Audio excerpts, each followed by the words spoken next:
Greetings to all of you who have joined us, all corners of the earth, at home in the diaspora, and especially a special welcome to our panelists, whom I will introduce shortly. But just to say how happy we are to be able to get the panelists that we have. Today we're looking at Zimbabwe at crossroads, if that's an understatement. Zimbabwe in transition, but we're looking at the current conjuncture, wherein money politics have taken the front seat, would appear. We have the 2030 agenda, at least in terms of the proposed legal instrument through which to be made a fait accompli almost. We are told this is just a matter of days before it's enacted, the extension from 2028 to 2030. We have the curious situation in which the formal opposition is virtually decimated, compromised, bought out in some cases, as the case may be. But most of all, we have a democracy deficit. There's no accountable executive. There is no vibrant legislature. And we have a captured judiciary,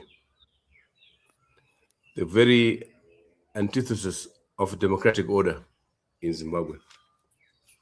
And under those circumstances, it is puerile and facile to think that Zimbabwe is in a better place. Happily, we have 4 panelists, all in their own way activists.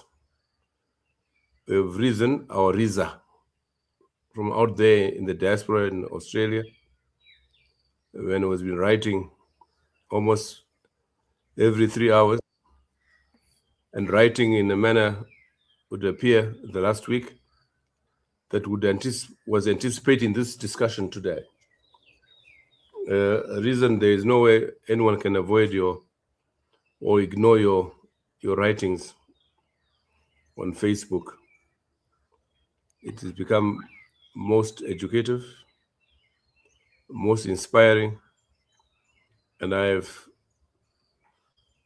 shared almost every one of your writings over the last few months, but in particular the last week. And I'm sure you will be speaking to it in this meeting. We have a young lawyer, Chiedza Blingwa,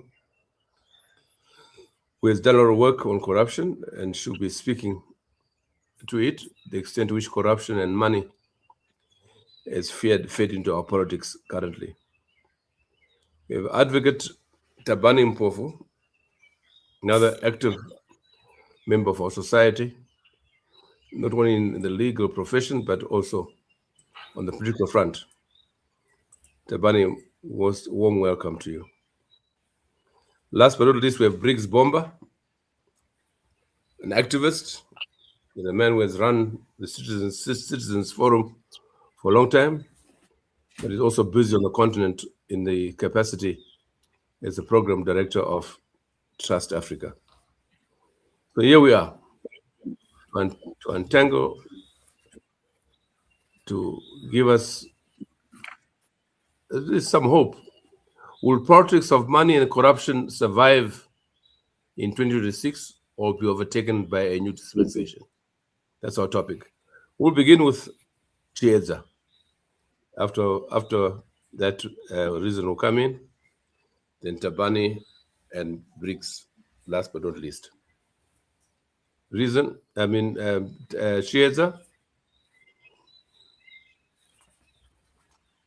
What happened to Chiedza?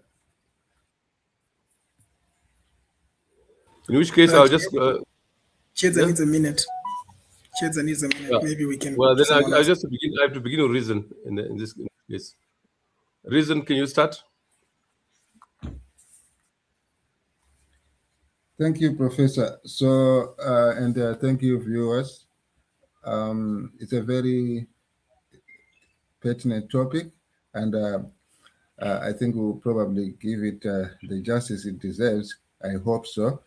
Zimbabwe 26, will the politics of money and corruption survive or be overtaken by a new dispensation?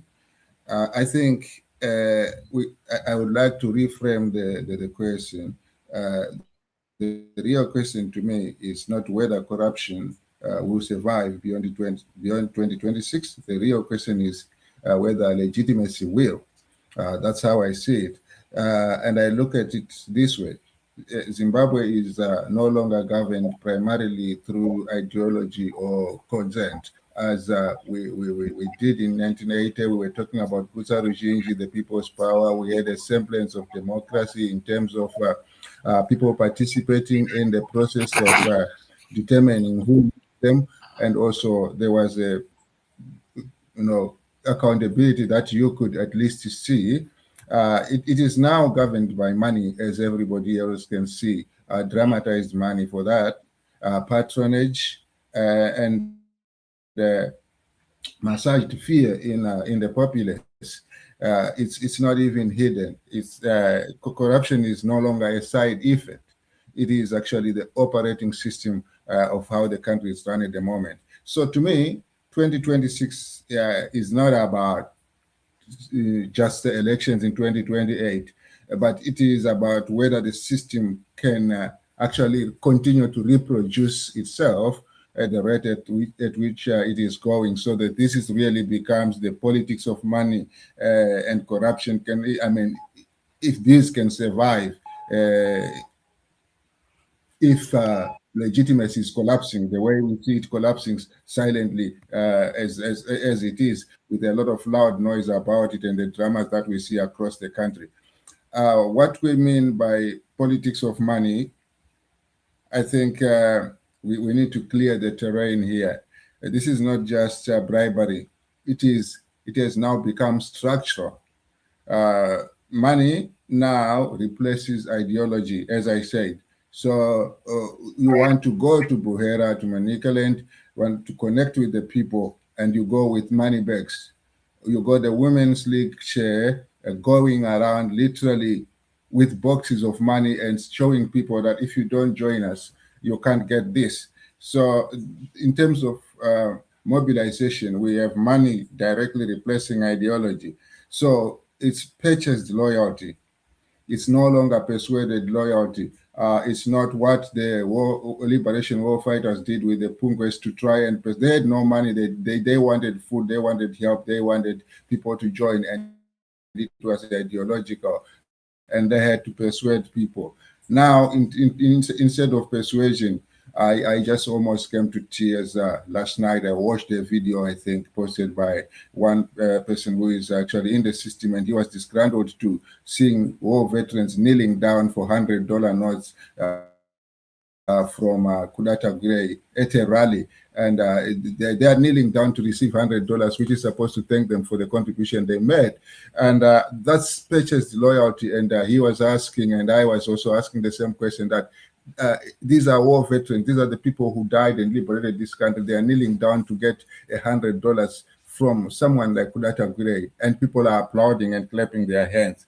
So institutions are bypassed through presidential schemes, which are actually becoming a parallel structure. We got structures in governance, in the executive, that are being bypassed, and in the name of presidential schemes, shadow advisors, non-tendered contracts, empowerment funds that are called empowerment funds, when in fact it's just purchased loyalty going to target children of war veterans, going to target, actually weaponizing poverty and to try and gain control over people in rural areas. So the key insight is Zimbabwe has shifted from a party state to a patronage marketplace. That's what it is now. So it's a marketplace of patronage, and people have to, you see people admiring, but it's also creating a lot of enemies.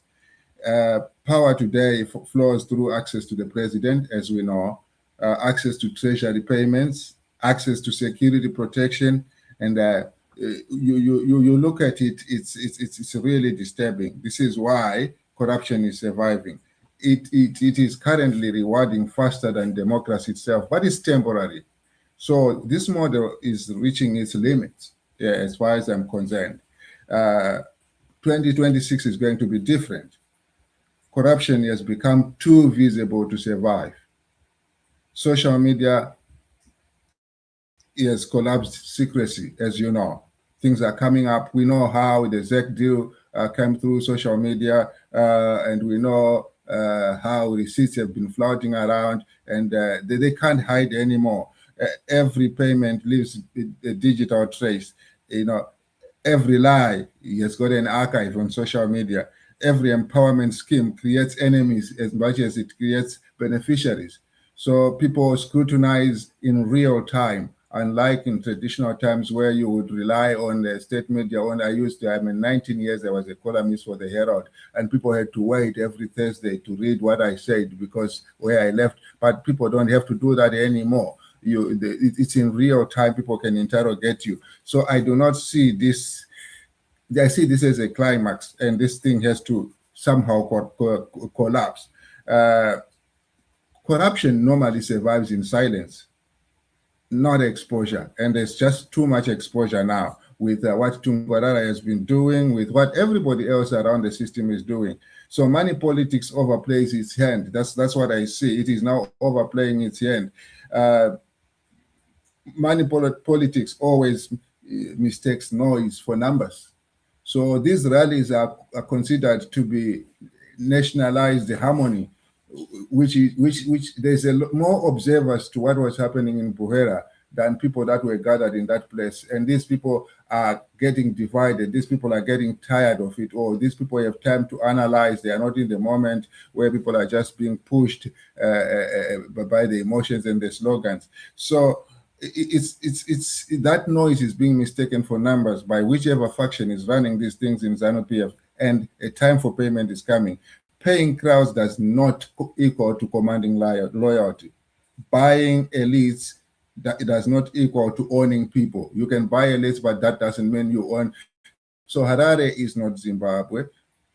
And you can buy people, and you can hire microphones, you can do megaphone vision 2030 and all these kind of things, but that doesn't mean you now own the people. Distributing cash creates temporary gratitude. This gratitude that we see, it's money. Everything that money buys has an expiry date. So you cannot sustain this system of going to rally, dishing out money. Permanent resentment will be the result. And temporary gratitude is the moment that these people are enjoying. So we have key parallels that we can look at it. What we saw in 2017 with G40 and the noise it was making. It didn't lack money. It collapsed because it lacked numbers and legitimacy at the end of the day. So these people, do they have the legitimacy? Do they have the numbers? Even within ZANU-PF, people are asking about the legitimacy of someone like Paul Tungwarara. Who authorized this? This question is becoming so common. Everybody sits and says, who authorized this? The president is sitting there quietly. And this is where the rupturing begins. The internal fractures matter more than the opposition. And we have a lot of internal fractures in ZANU-PF right now. Zimbabwean transitions are never led by opposition alone. They occur when three things happen. The internal elites fracturing, which is already happening in ZANU-PF. Security neutrality. We can see the president every day trying to patch the security, paging and removing this general and putting another, and retiring this and putting, because he does not want the neutrality of security. He wants those that are on his side to be in charge of security, and he simply cannot achieve it. Then the public will ultimately, like we saw in 2017, supply the legitimacy. And this is where we're heading in 26. Somehow there has to be public intervention. So silence from some quarters is now becoming strategic, because the temptation within ZANU-PF is for people to compete, but there are powerful forces within that party that are watching and that are silent, strategically silent, and it's not a weakness. Because if they went in and competed with the oligarchs and with the Tagwireis, with the Tungwararas, they will be reduced to that level. And that's the real temptation that we are seeing. So this silent, strategic silence that I'm talking about will result in people involvement. So what are the scenarios that we are looking at in as a path to 2026? I look at scenario one, where corruption survives, and I think that's short term. It survives through legal gymnastics, and it survives through managed opposition, a created opposition leader, parliamentary capture, contrived parliamentary consensus, delayed or diluted accountability in everything. But what is the outcome? It's a temporary stability. That's what we have had. It's not going to last. Parliamentary capture, at some point, people know that parliament belongs to them. This has to be reversed. The people that are in parliament will lose their legitimacy as they are fast doing. And the long-term institutional decay is inevitable. Rising public disengagement. This is very important. The rallies may be happening, but people are disengaging because it's just plainly shameful what is happening. So the cost is that Zimbabwe becomes governable only through repression and money. Outside that, you cannot govern it anymore. So scenario two, we are looking at corruption. So I said corruption will survive that way in a temporary state. But we may have scenario two where corruption mutates, new faces, and then the same system continues. Old networks replaced by younger, more aggressive ones, and corruption becomes more transactional, less ideological, more violent when challenged. So this is like, oh yeah, we replace one devil by a bigger devil. That's another possibility. So the cost is there's no reform, only recycling. There's a scenario three where a new dispensation emerges. This is where you're asking this question, most likely the pivotal point. But what are the conditions required for that? Withdrawal of elite consensus. So we have elites controlling everything, the oligarchs and the monies and everything. But we need a withdrawal of that. Neutralization, not confrontation of security institutions. So we want security institutions to be less politicized, to withdraw. We had the moments where a heat of the moments, a general would come and say, "We'll not salute someone who was not in Mozambique," and so on. But there was an evident neutrality when politicians were playing. Now they are being drawn in. So we need a security system that goes back to that neutral position. And their public legitimacy, fills in that vacuum. When the security forces are neutral, there's no elite consensus, then public legitimacy fills in. We saw that in 2017, when everything was said on television, there needed to be public legitimacy, and it only happened with the masses marching in Harare. And this is what we are looking at.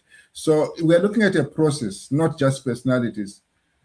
A process has to become central for this third option. So the key insight here, Zimbabwe does not change when power is defeated. We do not have to defeat what we are seeing now, but when power is abandoned. So this momentum that we see, it just simply loses legitimacy when people just ignore it. And power is abandoned. They realize they don't have the numbers. This is why when the generals were negotiating with the late president, they put him there, they said they showed him through the window, see what is happening outside.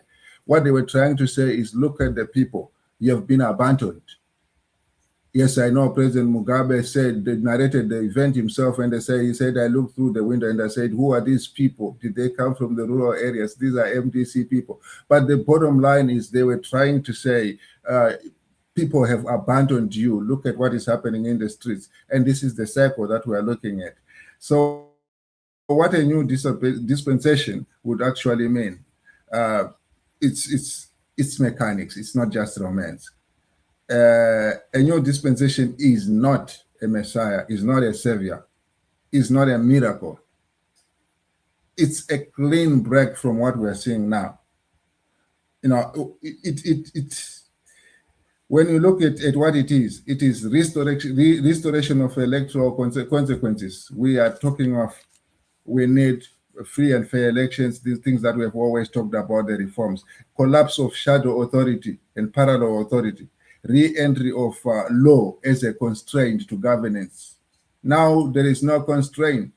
It has been lawfare used against the opposition, lawfare used to protect corrupt people, lawfare used for impunity. It's lawfare everywhere. So we need a re-entry of the law as a constraint, and we need a re-legitimizing of institutions, accountability institutions, not the dramas that we see with ZAC and so on. Institutions should be truly independent. That's what we are leading to. So most importantly, it is the end of corruption. I mean, the end of corruption does not begin with just arrests. It begins with when corruption stops being politically profitable. Now corruption has been normalized because even ordinary people believe that's a legitimate way of earning money. So if you, Professor, if you were elected in politics and 5 years later, you don't have anything to show for it, your own relatives will ask you, what were you doing there? You don't have a car, you don't have a Mercedes-Benz, you don't have a farm, you don't have this, so what were you doing there? So we need to get to that point where corruption is not perceived as politically profitable and beneficial or normalized as such. So that's what I think. Zimbabwe's future will not be decided by how much money circulates in politics, but by how much legitimacy retains to the country. So this is how I see it. So we are coming to a point where I think that option 3 is, we need some kind of arrangement to come to an end to this. So there's those things. It could be a third force. It could be the silent strategic power within ZANU-PF itself. But this thing has to rupture.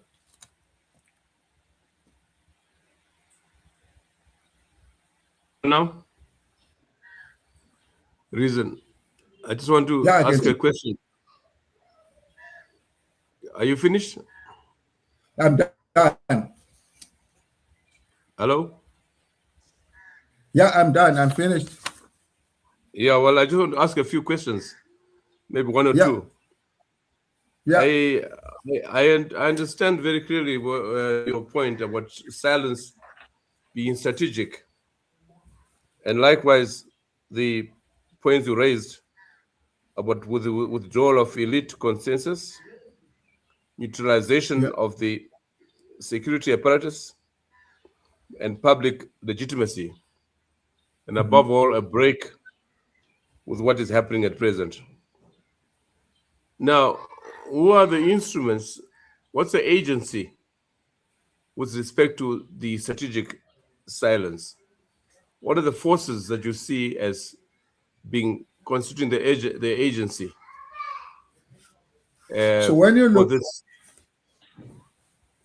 yes, when you look at what is happening within ZANU-PF itself at the moment, it is very clear that you have several factions, if you like, or power centers. So you got that power center around the president, and who is reinforcing that? You see people with political aspiration, the oligarchs, and so on.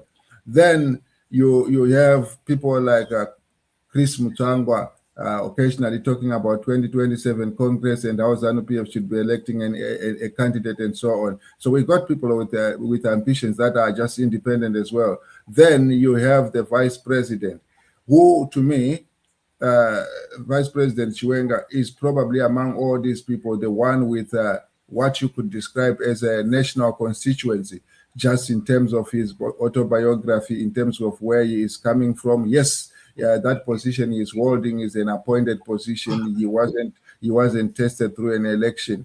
but that position also is comes with the national authority, and he has got his personal background with the liberation struggle and so on.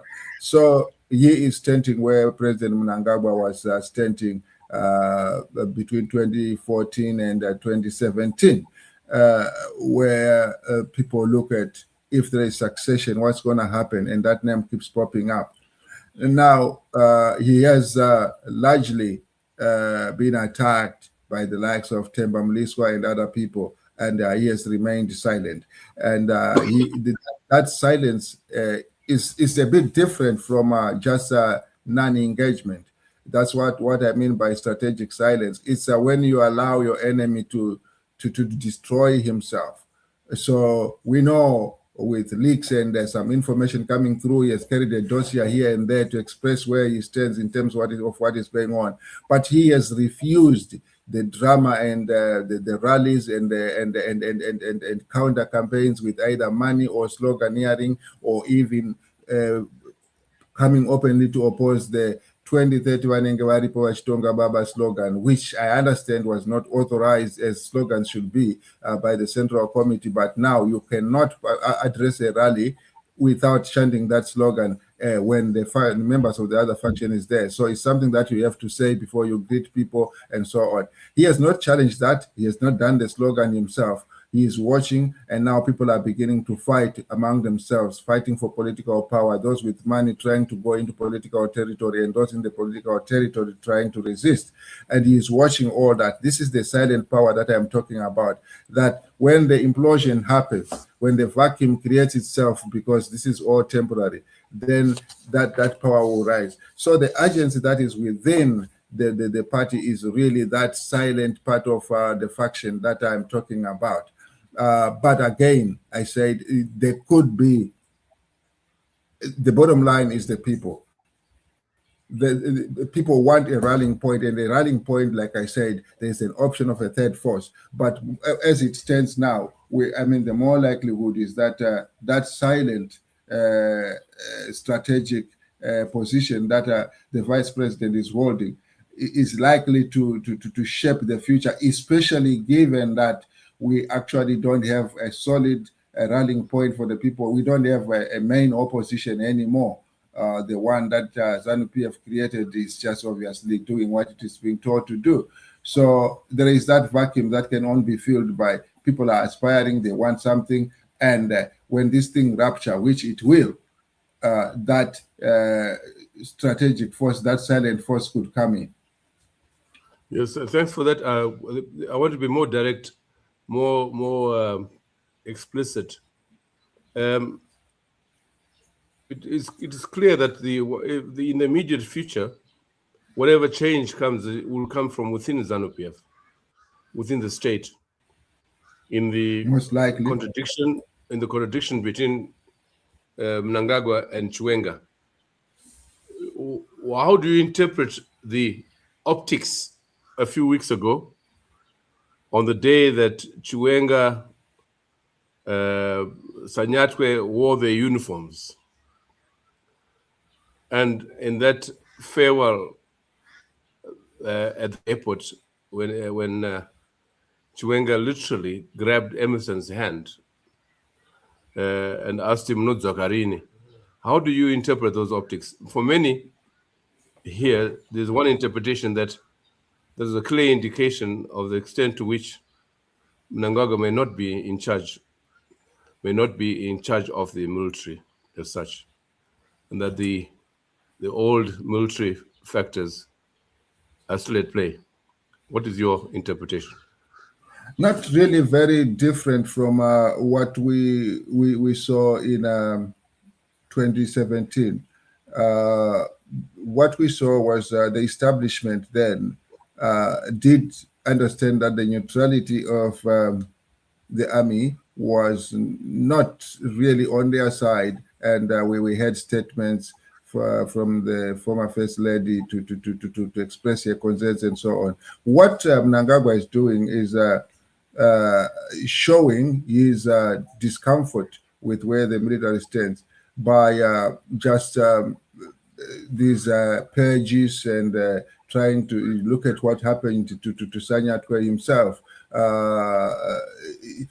They basically said this is not the guy that's going to protect us. If you remember what was happening with Gaza and so on, we know a meeting was held and they agreed that they could not agree, they could not be certain that this is the guy who would save us if something happened on the 31st of March. And he was moved, and they're not even sure of the replacement. So basically, you coming to what you said, it was a symbolic gesture, but I must quickly say as well, occasions when retired army officers wear their uniforms vary, and they obviously wore their uniform in the context of like the commemorations that were happening there, and they came in their uniform. It was just that people did not expect them to do that, but it sent a political symbolic statement to say we are still part of the establishment. There's no such thing as retirement in the army. We are still part of that organization. It did create the psychological effect where I don't know how many inquiries I got that day from so many people. What does this mean? What does this mean? It just shows you that that statement shows how unstable this war arrangement is. If the president was legitimate and all these dramas were not happening and he was at that function, and these two people appeared in their uniform, it probably wouldn't have shaken him the way it did. It wouldn't have shaken the nation the way it did.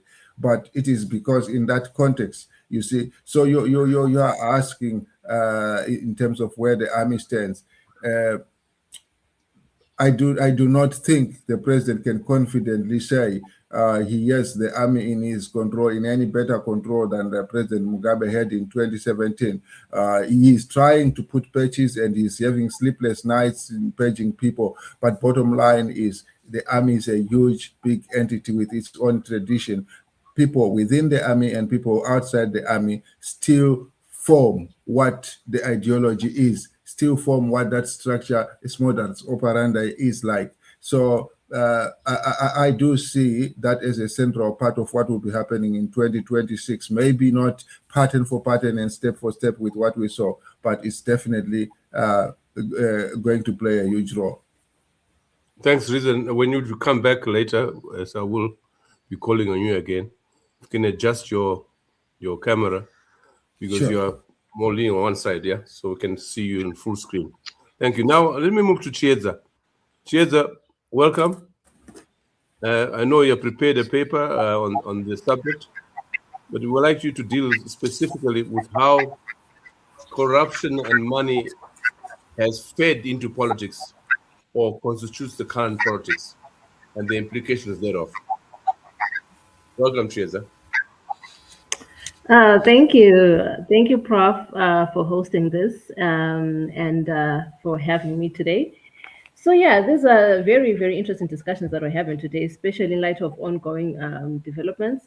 And I think I just want to build on, in part, on what Reason was just saying in terms of how we remain a country that is in transition. The legitimacy question that we are faced with is such that our country is in a permanent post-election mode of some kind, or or election campaign mode.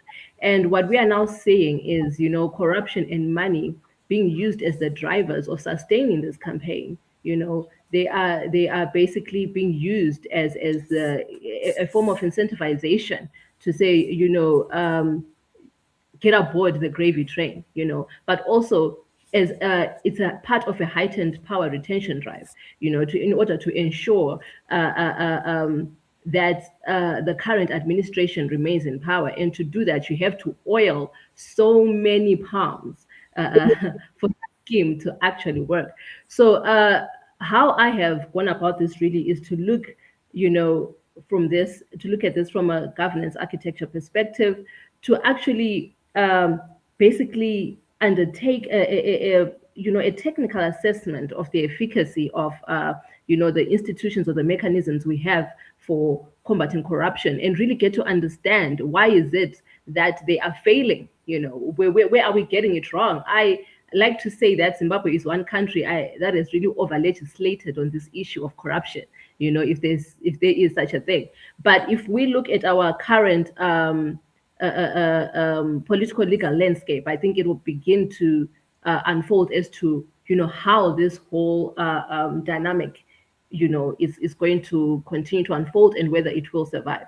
So for me, the starting point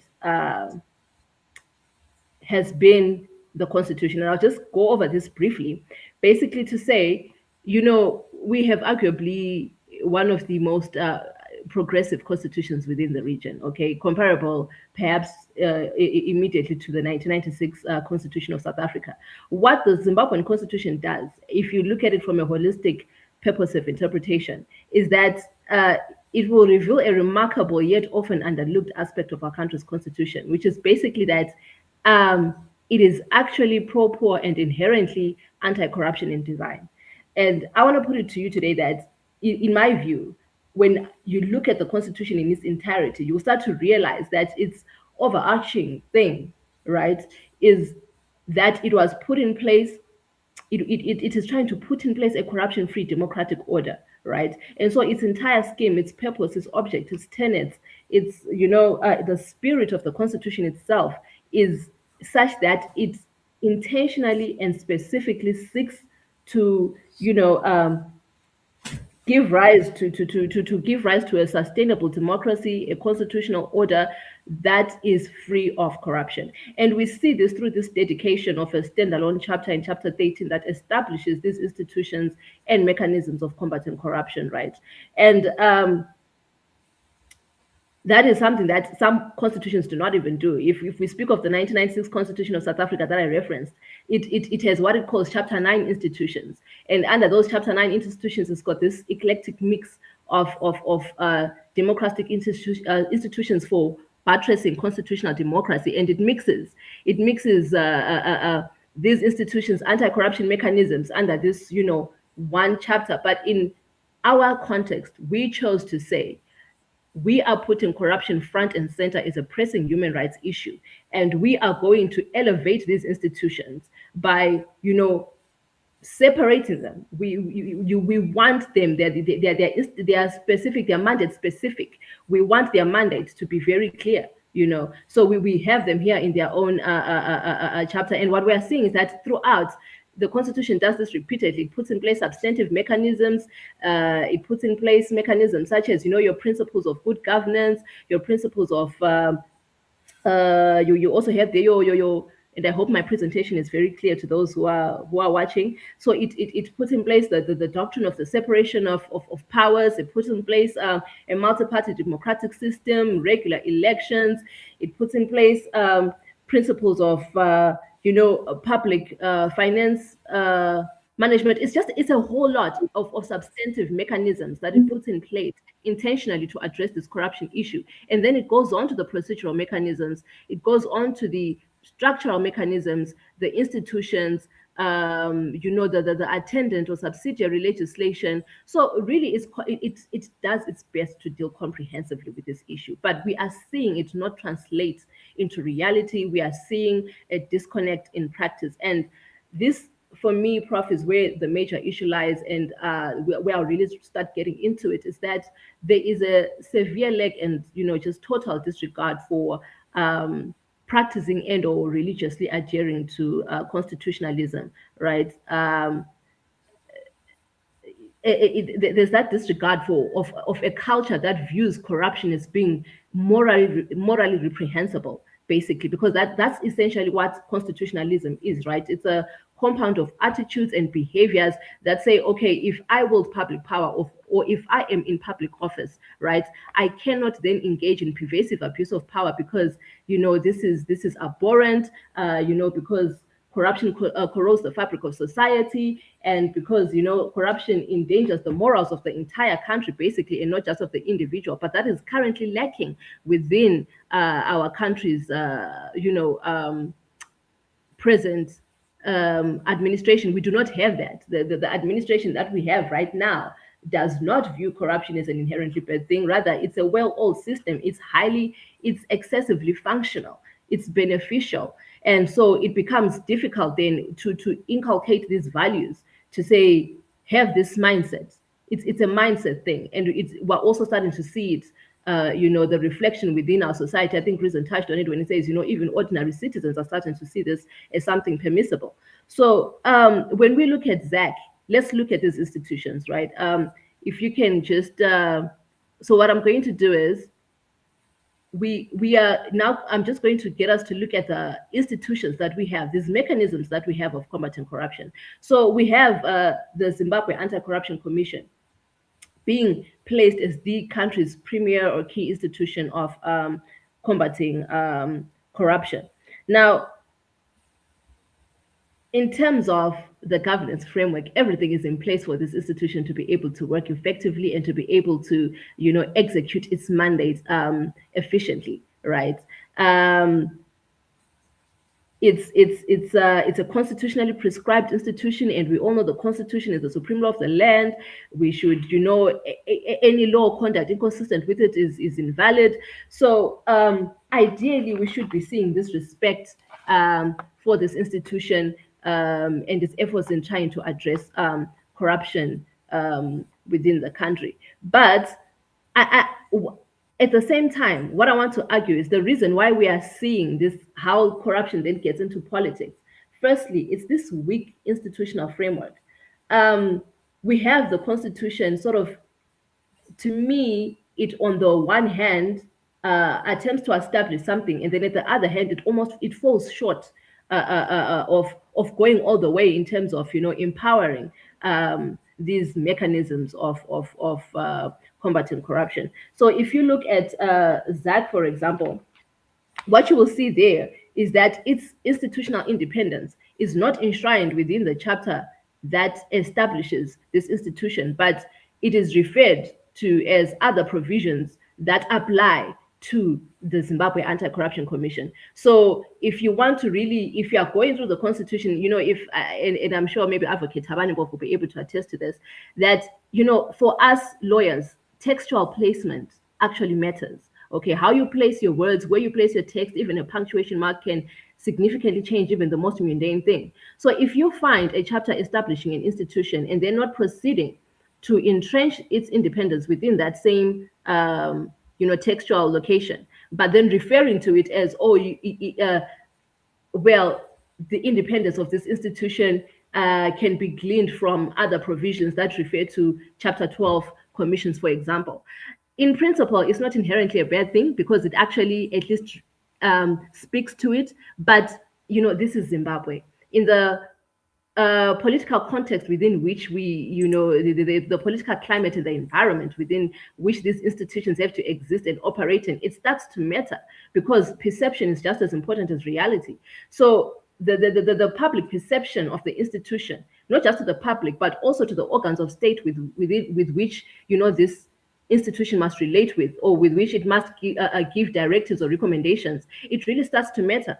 And we're seeing also within the body of the Constitution itself, the Anti-Corruption Commission has weakened powers. It does not have powers to arrest. Rather, it has powers to recommend arrest. We also see it having, this amongst its functions being to make recommendations to government and other persons on, issues relating to how to prevent and address corruption. Recommendations which compliance with which might then, it can be optional. One can just simply choose to ignore and not take, into consideration the directives that the institution gives. So from within the text of the Constitution itself, there's these omissions. There is this lack of,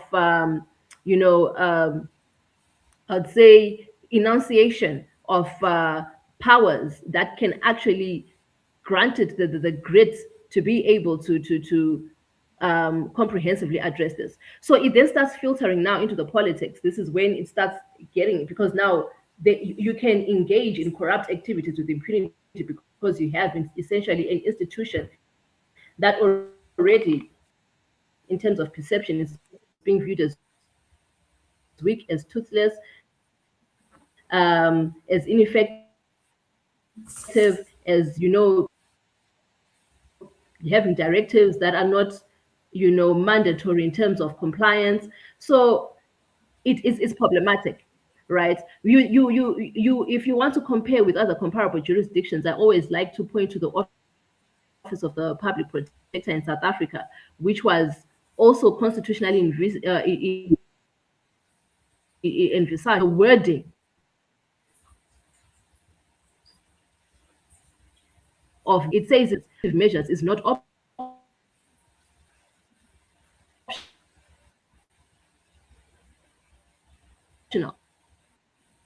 but because there was a mindset, like we keep saying, that it's a mindset thing.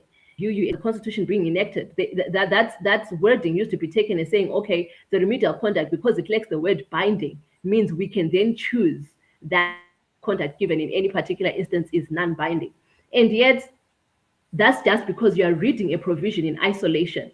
And this is why I said it's important for us to look at this from a holistic perspective and say, if we are to really look at the Constitution's intent, we will see that what we have before us is an administration that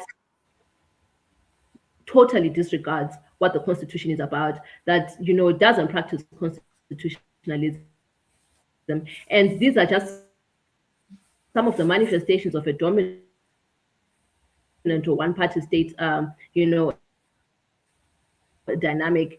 It results in fighting corruption to be able to, function optimally. So there is that anomaly as a point of departure. But also just to go forward and say, to also add on to that, what we are also seeing, right, from, and this all really builds into what Reason was indicating. What we are also seeing is that there's a lot of grandstanding that is going on, a lot of window dressing. If you look at the 2017 coup and how it happened, President Mnangagwa campaigned on the backbone of zero tolerance to corruption. And, he came in really seeking to legitimize what had been termed a bloodless coup, a military-assisted transition, or whatever you want to call it.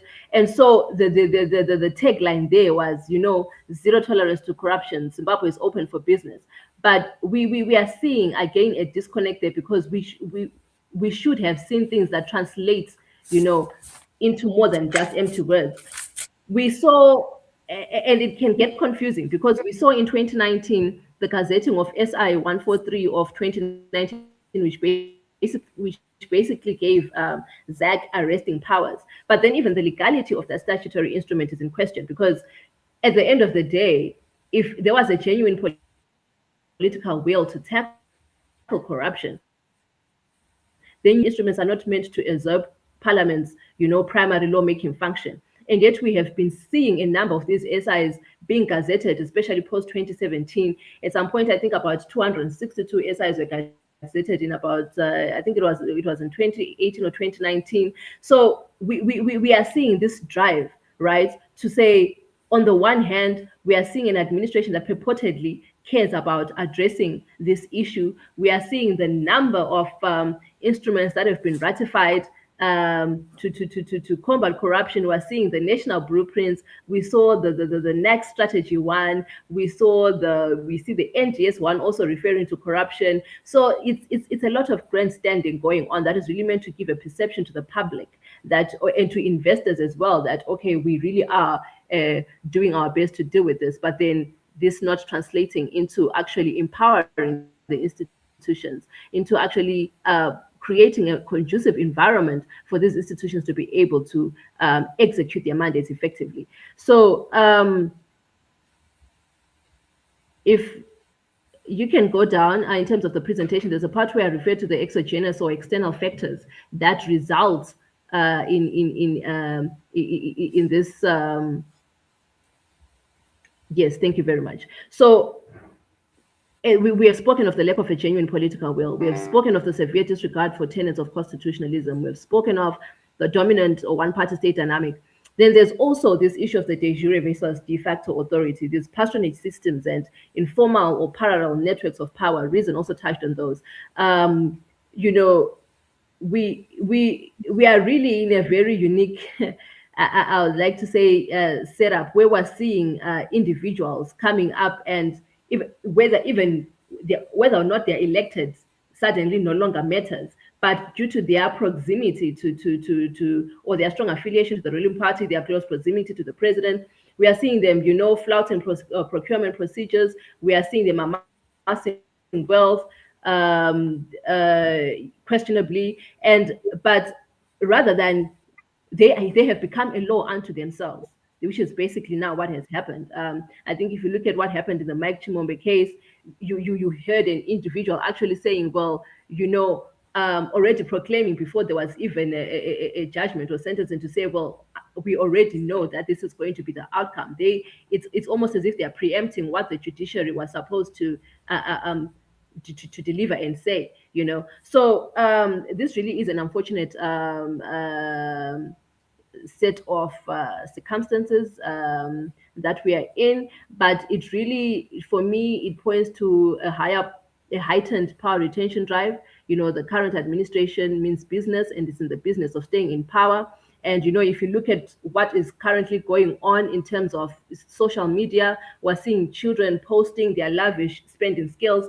They have extended family to take off. They have a lifestyle that they have actually now become accustomed to. They do not want to let go of that lifestyle. And so they will not just want to genuinely address this issue, because it's also more than just the power. It's about the exhilaration of it, of being exposed to such gross wealth.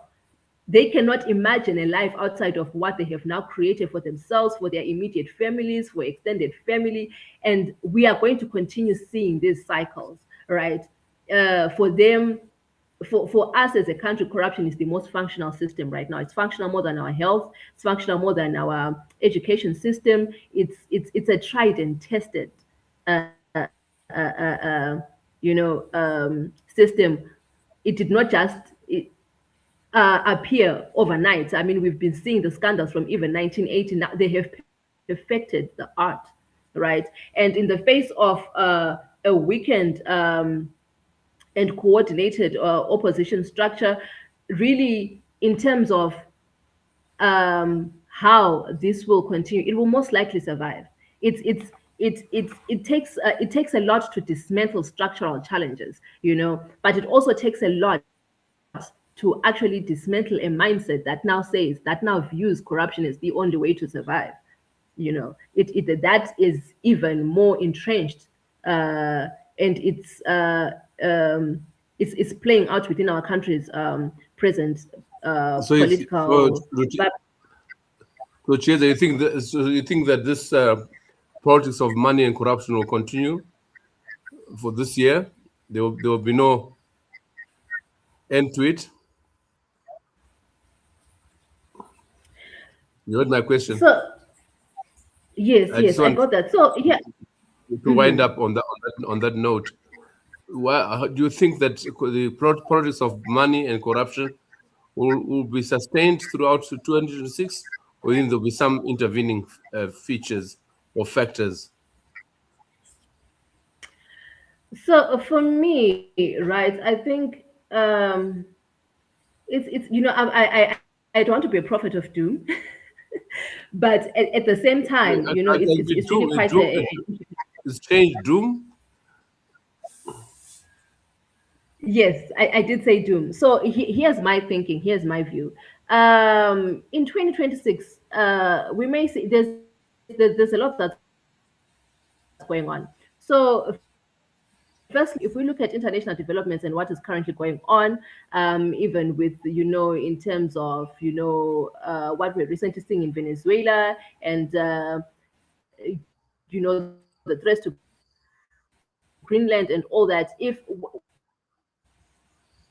when our No, current I'm talking about Zimbabwe right administration now in the context of this topic before us. yes, Yeah. yes, What is your prognosis? yes, which is what I'm saying. Yes. My prognosis is that it may continue, because what we are going to see is a government has become more aggressive in terms of not just a government, an administration that has become more aggressive in terms of its desire to remain in power, and it's looking at these external developments and saying, well, what? Now we really need to ensure that Yeah. we are You know, Okay, I'll come back. I'll come back. I'll come back to you on we that question. we now Let me really move need to to up the ante in terms of ensuring that we leave no stones unturned. There are a lot of affiliate groups. Yeah. yeah. I'll come back to you, Chieza, on that topic. But for the time being, is let me move to Tabani Mpofu. Take us up. First, Tabani, are you there? Yes, I am, Professor. Yeah. In addition to addressing the topic before us, I wanted you to ask whether you saw a report by Newshawks this morning on X. I know you're as busy as me on X, where they're saying that the legal process towards the extension on 2028 is almost through at the level of the Attorney General's office. You saw that? Well, I saw the headline. I didn't get into the story. Yeah, the Newshawks was quoting an official who remained anonymous, but the official was saying that the process was quite advanced, and I thought you would have seen it. But anyway, I don't want to preempt what you have to say, but I would like your comments later on that process. Is this 2030 thing going through without a referendum? Because that is the intention behind that document I saw this morning. Carry on, Tabani. Yeah, so ZANU-PF is nasty. All it from ZANU-PF nasty maneuvers and amending the constitution without a referendum uh, is less nasty than the nasty things that we've been subjected to by ZANU-PF. So I would put my mind on ZANU-PF proceeding to amend constitution. Uh, Mhm. but coming to the subject of the day, uh, I would like to recast the question, Mhm. the topic for discussion. Will the politics of money and corruption continue in 2026, or will they be replaced by a new dispensation? To me, that question is tantamount to saying, will ZANU-PF still be in power in 2026? Because when being corrupt, ZANU-PF is at its best behavior. ZANU-PF is known for killing. It is a bloodthirst ogre. So as long as ZANU-PF is in power, there will be corruption. As long as ZANU-PF is in power, there will be misuse of national resources. Uh, so I believe that as long as there has been no change in the authority responsible for the day-to-day administration in the country.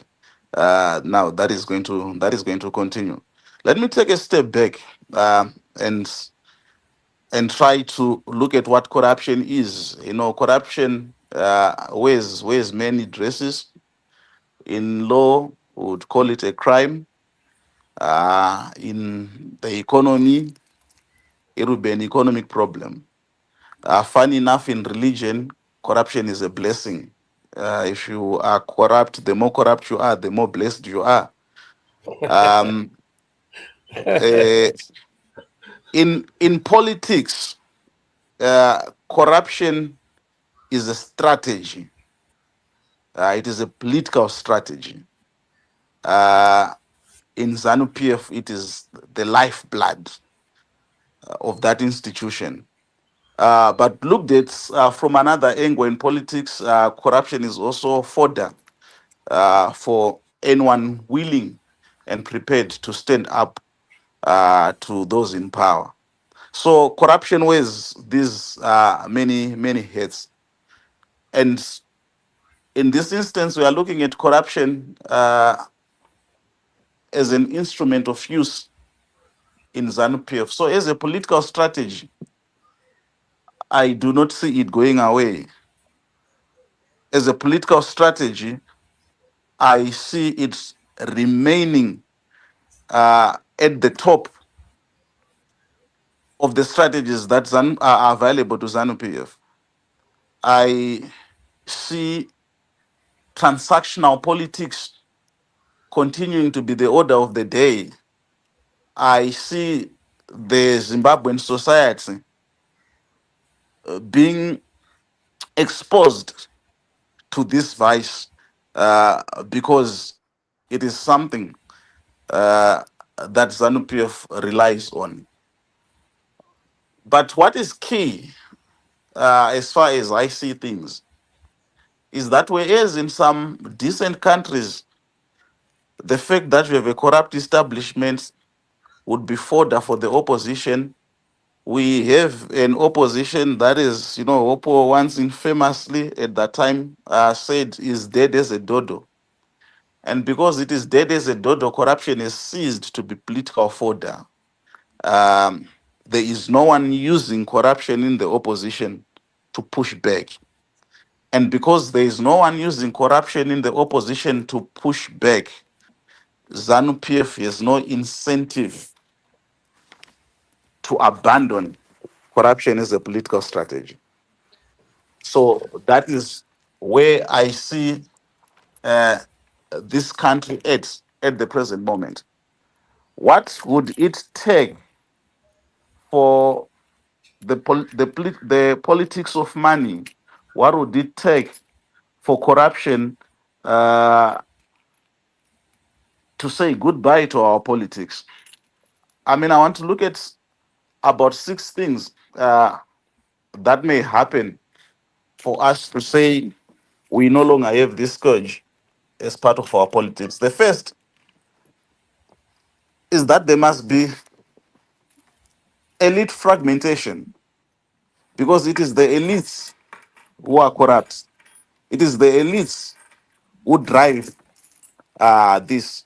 But then at the same time, given that they take from the same pot, if they start fighting, that is what can push corruption back. I think we're going to see so many fights in the political world, particularly in a certain faction in ZANU PF. But those fights are not sufficient, in my view, to push back on the use of corruption as a political strategy. The second thing that should require for us to see the back of corruption in 2026 is an economic crisis.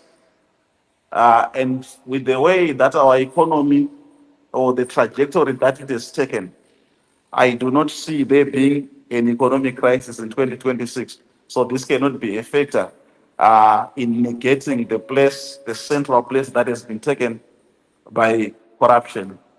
A third factor that may come into existence for us to then say we've seen the back of corruption is the mobilization of the citizenry. Um, I need not waste time on that. Zimbabweans believe in leaders. They believe in having someone at the front. They believe in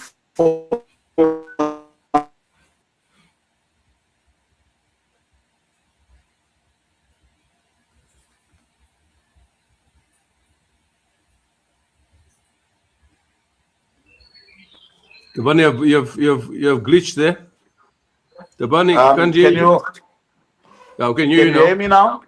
Yes. Yes. So I was the point that I was making is that there is no chance that we're going to have a mobilized citizenry to push back on corruption. The fourth factor that needs to be commented upon is digital transparency as a way of pushing back on corruption.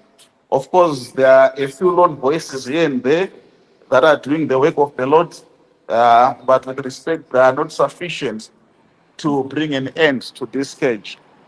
Uh, then we might also look at uh, leveraging on the international community to bring about an end to the misuse of this scourge.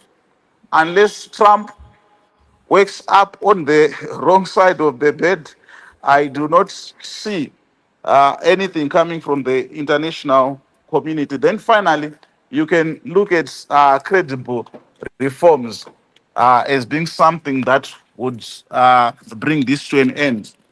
Uh, it is only in our dreams that we can think about reforms. There are not going to be any reforms in Zimbabwe. And so the factors that would ordinarily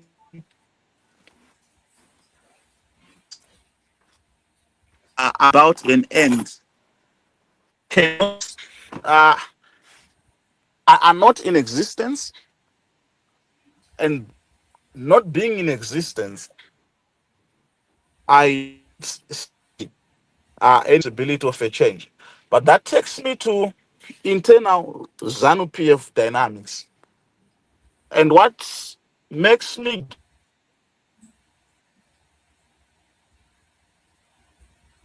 get into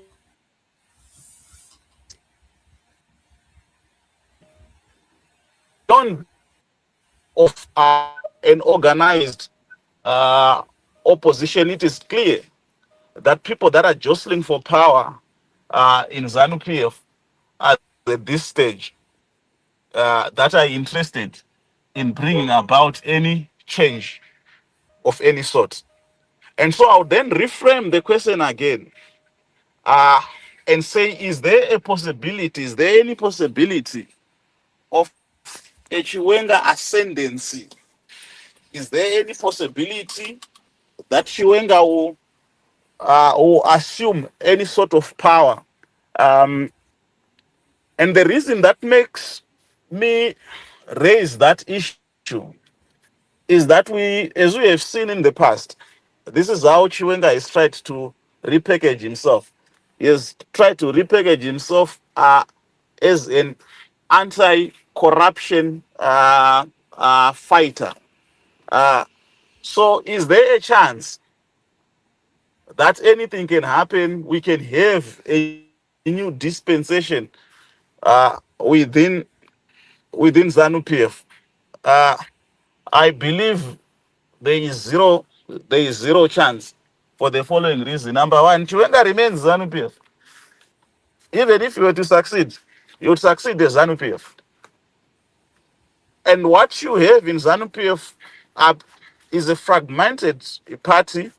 You have voices that are unhappy about what is happening, but they do not rage against what is happening because they consider it to be morally improper. They rage against it because alas kujgao. So even if you were to get anyone coming from ZANU PF and taking over, it would then be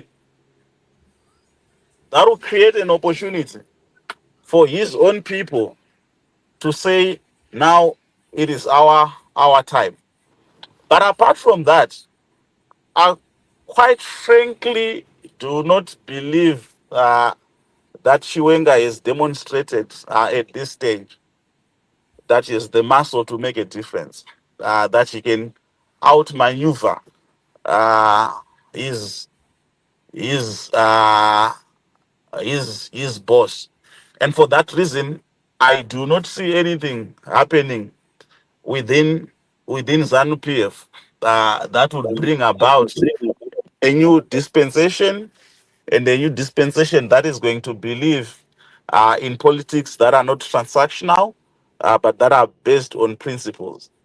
So as long as we have these political wannabes, these as they call them in ZANU PF, the Mafikizolos, coming and wanting to displace the odds guards, all they have is money. They are so poor. The only thing that they have is money. They are so poor. They are ideologically bankrupt.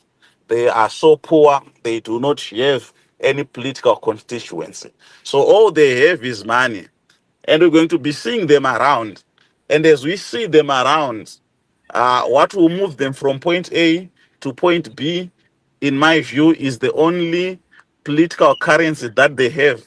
And the political currency that they have is stolen loot. The political currencies that they have are our resources that they are abusing. And because we'll have them in 2026, a few may be arrested, but don't.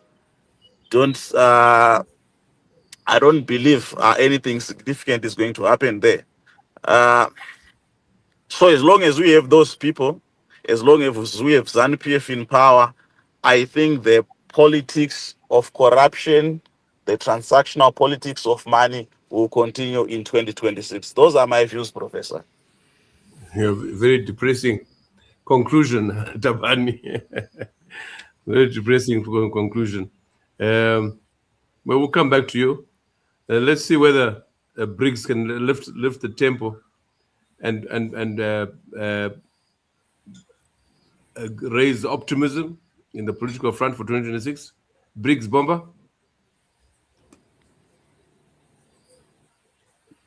Hi, Briggs. Prof, yes, Prof. Please confirm you can hear me. Can hear you clearly. Can hear Okay, you. yeah. No, thank you. Thank you for the space and all you have been doing in terms of sustaining a public square for this kind of a discourse.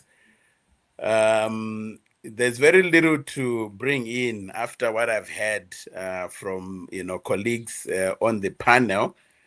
But I think it's important for us to situate the discussion we are having in Zimbabwe today in the current global political moment. I think we will miss something very big if we were to be blinkered and very inward looking and fail to connect to some of the dynamics that we are seeing in the global space, particularly the fact that this is a moment of profound breakdown in the global world order. I think every day, you look at the Zim Twitter space, everyone, the conversations that we are seeing there are speaking to what we are seeing in terms of a collapse in norms that have anchored international engagement, global governance, civility in discourse, rules-based multilateralism, and even things like solidarity, inclusivity, diversity, equity, sustainability, things that we had come to take for granted becoming curse words now. Those who followed the reasons why America did not attend the G20 in South Africa, the reason they gave was because South Africa was fronting diversity, equity, solidarity, and sustainability. So we are in this moment where there is a serious contestation to shape and own the emerging order or the next chapter in terms of world history. And I think this is very relevant for Zimbabwe because our challenges reflect and are amplified by what we are seeing at the global level. I think one thing that we have seen from the literature, but also just from being students of history, is that societies rise through strong social cohesion, and also that they decline through corruption, through the squandering of national wealth, through the breakdown of social cohesion, through institutional failure. And these are the things that we are seeing in Zimbabwe today.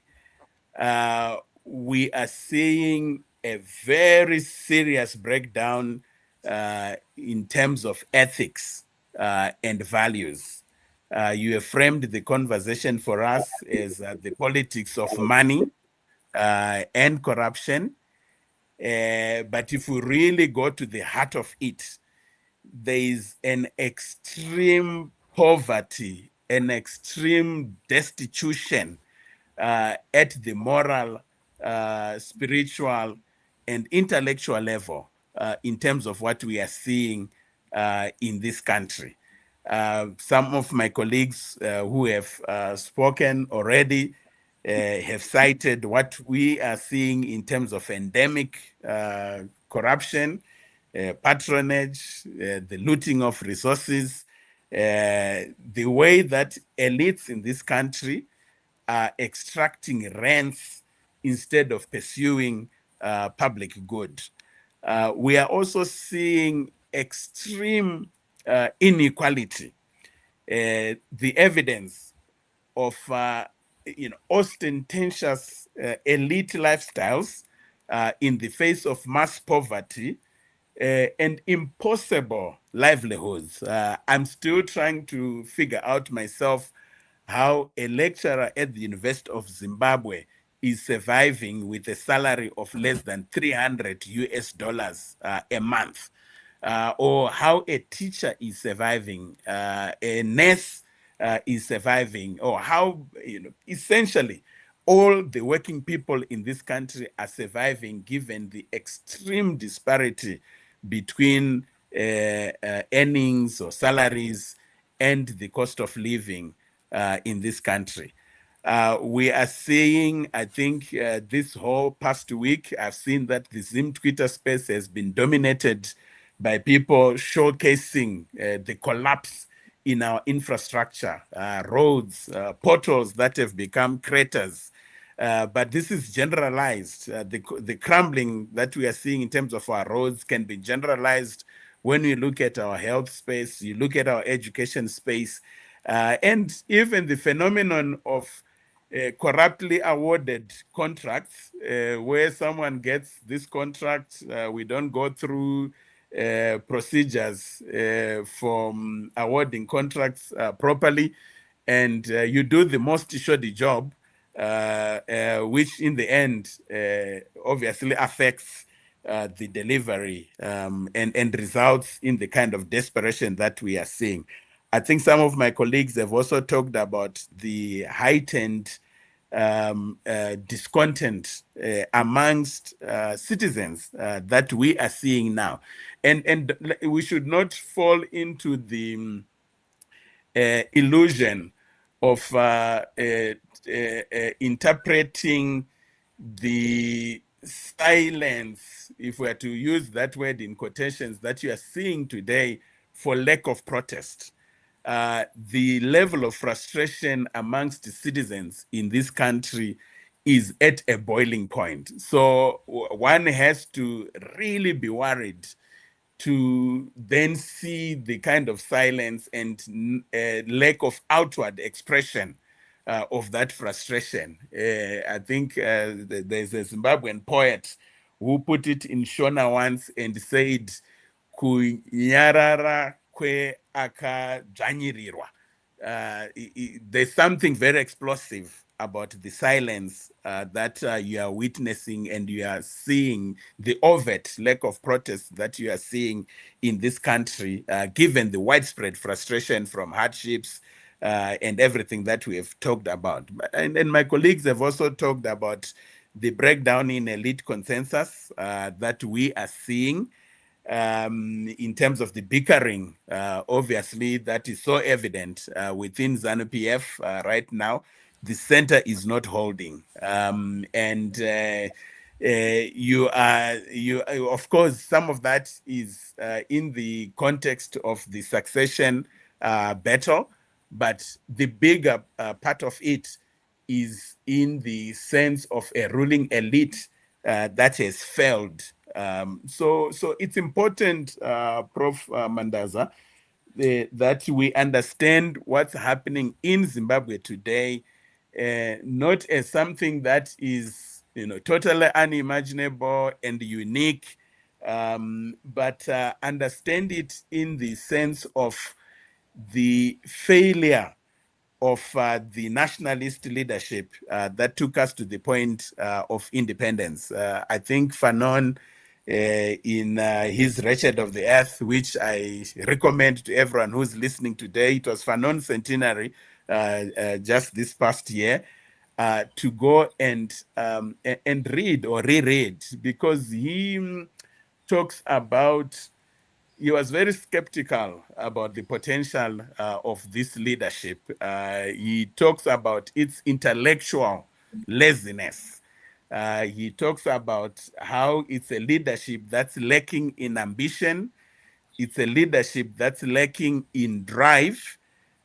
It's a leadership that is lost in the sense of a historical mission post-independence. So it's a leadership that does not, it's not pioneering, it's not inventive, it's not creative, it's not a discoverer of new lands. It's a leadership that is lazy, in a technical sense. It's a leadership that he predicted will become parasitic. It would refuse the revolutionary path. It will choose to be agents of global capital and reduce itself to a position of being facilitators of exploitation of national resources, and then collecting rents from playing that subservient role to global capital, whilst the masses remain impoverished. And he also predicts that it's a leadership that's going to have this embarrassing mimicry of global elites, whereas the elites that they seek to mimicry in the global north, the bourgeois from that context pursued a historical mission, which was the transformation of societies then from a feudal state to the industrialization of society, the massive infrastructure that we are seeing today. So he actually, looks at that elite, ruling elite, in a much more favorable sense to our own elite here. And I think this is a reality that we really need to confront. We have a leadership that is defined by an utter and total destitution when it comes to intellectual poverty, when it comes to moral poverty, when it comes to spiritual poverty, even. So there's no way that this kind of a leadership is going to take us beyond what we have already seen, where they are so comfortable to be agents of facilitating the exploitation of this country and its resources by global elites and their own collection of rents, and the obscene and ostentatious display of the wealth that they are accruing in this sense. And I think, to change gears a little bit, the issue of corruption that you have fronted for us, it's important for us to understand it outside of the context of the current conversation within ZANU-PF, where one faction has identified itself with the issue of corruption. If we remember very well our history, corruption and opposition to corruption was actually the main trigger of protest in this country post independence. We all remember the Willowgate scandal, late 80s. But we remember even when the University of Zimbabwe students, we remember then Atham Tambara, Munyaradzi Gwisai, the reason why their names are forever etched in the progressive history of our country is that they laid protest against corruption. And the sentiments, the oppositional sentiment that builds up in the 90s and ends up in the convergence of a massive opposition political force in this country around 99, 2000, always had corruption as a key issue. So it's important for us to then understand that the faction within ZANU-PF that is speaking about corruption today is merely echoing the sentiment that we have always carried as the progressive opposition and progressive forces in this country. But it's also important to mention that they are merely echoing a part of the message, because rarely do you hear them then going further to talk about human rights, talk about democratic governance, or talk about transformation, or even begin to indicate that they have a sense and a vision of what transformation looks like. So they're echoing a part of the message, but in a very, very limited manner.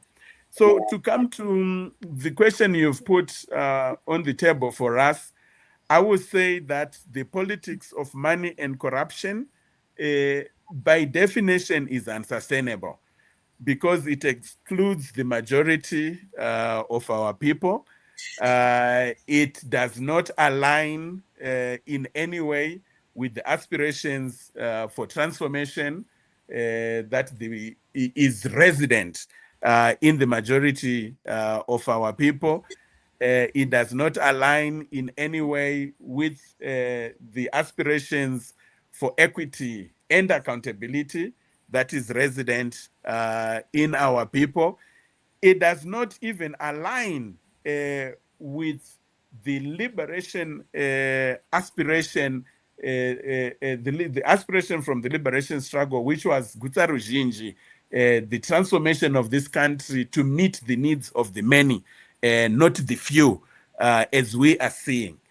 So, in my view, this is a politics that cannot sustain. It's a politics that cannot survive, and it precedes the emergence of a new dispensation, in the sense of new social forces that will go back to reconnect with the liberation aspiration for Gutsa Ruzhinji, the liberation aspiration for equity, the liberation aspiration for accountability, the liberation aspiration for transformation. And it's important for us to know that those new social forces will be built on the historical legacy of forces that are outside of ZANU-PF that have fought for these many decades that we can cite in terms of our struggle pursuing that agenda of transformation, equity, and accountability. Let me leave it at this, Prof, and I'm happy to engage any questions that you may have. No, thanks, Briggs. Thanks for giving us that brief on political economy. And I was, of course, thrilled to hear about Fanon. I'm an ardent student of Fanon, and I first read Fanon in 1969 in the banned book section of the University of College of Rhodesia. That time, my hair stood, and my master's thesis was on Fanon, actually. And I always wonder whether Fanon foresaw the emergence of a new class, the comprador bourgeoisie, which is the worst class possible in the post-independence era. And Zimbabwe is a good example of that. The compradors, the thieves, people who have never worked in their lives, but are billionaires. People, as the comprador term came from the Chinese, remember, Mao Zedong, to describe agents of international capital. And I think the worst form of it is really in Africa, especially in the Southern Africa, where extractive industries are, and it's probably one of them. So we've heard it all. I just want to go back to each one of you as we begin to wind up. I'm fascinated. Our friend Tabane has left us, having dropped a very depressing conclusion about the situation in Zimbabwe. But I think the rest of you have hinted, to quote Reason in particular, the strategic silence being strategic, and Briggs yourself have made the point that silence is not necessarily acquiescence or acceptance. This the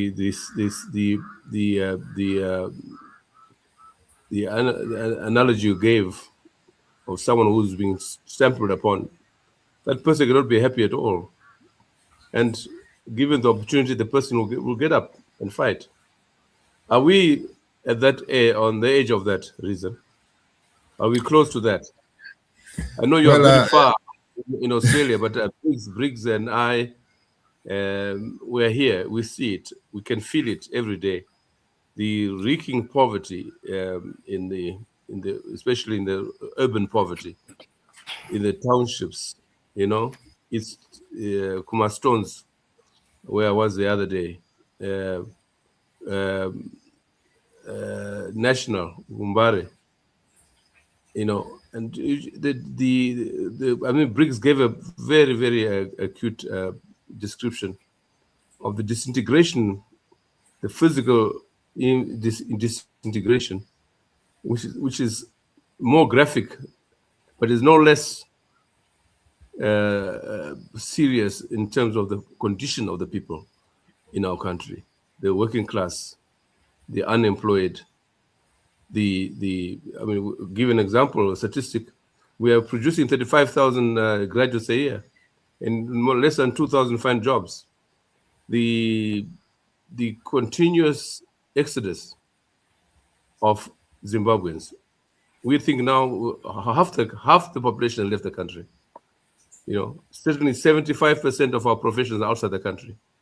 It is a very disturbing situation, which the Zigananda, where the activists are trying to mask, and give the impression that Zimbabwe is some kind of a very bonanza.